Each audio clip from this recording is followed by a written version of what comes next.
नमस्कार। अनंत कथा अमृत के भाग 34 में आपका स्वागत है।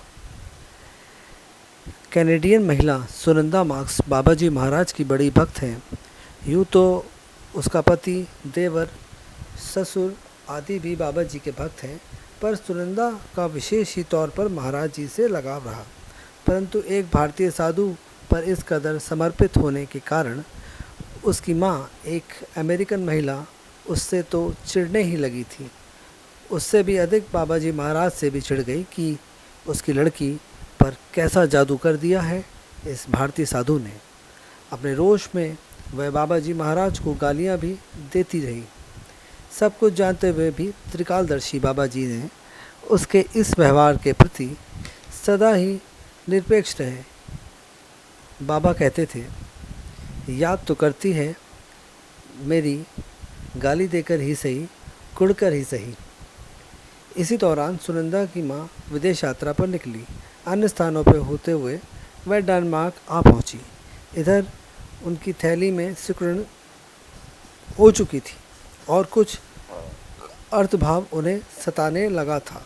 साथ में वह बीमार रहने लगी थी और हालत बिगड़ते बिगड़ते एक रात वह अपने होटल के कमरे में अचेत अवस्था में जाने लगी।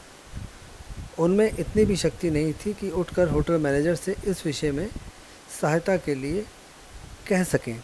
उन्हें परदेश में एकांत कमरे में अपनी मृत्यु साफ दिखाई देने लगी। इस असहाय अवस्था में रोते हुए प्रलाप करने लगी, ओ सुनंदा के बाबा, कहाँ हो तुम? मेरी सहायता क्यों नहीं करते? आदि आदि। तभी कुछ देर बाद बंद दरवाजे से ही डॉक्टर के वेश में एक हबशी आ पहुंचा उनके पास।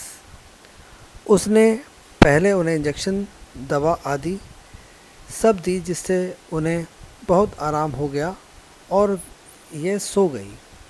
इन्हें यह भी होश नहीं रहा तब कि उस डॉक्टर से पूछे कि तुम्हें किसने भेजा और तुम्हारी फीस कितनी है तथा तुम मेरे बंद कमरे में कैसे घुस आए आदि। बाबा जी ऐसी लीलाएं करते वक्त मन बुद्धि को अपने पास कैद भी तो कर लेते हैं।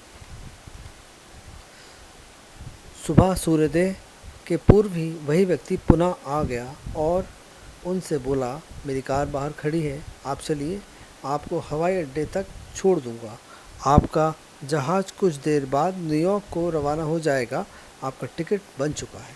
और ऐसा कहते ही उसने मुख्तसर रूप से इनका सामान पैक किया और इन्हें अपनी कार में बैठाकर ले चला।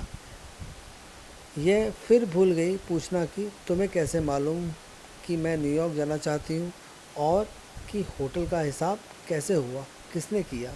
हवाई अड्डे पर इन्हें जहाज़ में बैठाने के पूर्व इनका टिकट इन्हें देकर वह डॉक्टर कार में बैठा और चला गया। हॉलैंड से न्यूयॉर्क तक के लंबे सफ़र में हवाई किराए के हिसाब किताब के बारे में बिना कुछ बात किए बाबा जी की लीला का वर्णन मुझे सुनंदा ने स्वयं कैची धाम में सुनाया था। श्री कहर सिंह जी। आज के अध्याय में बस इतना ही। फिर मिलेंगे अनंत कथा अमृत के एक नए अध्याय के साथ। आप लोगों का सहयोग सदा आशातीत रहेगा।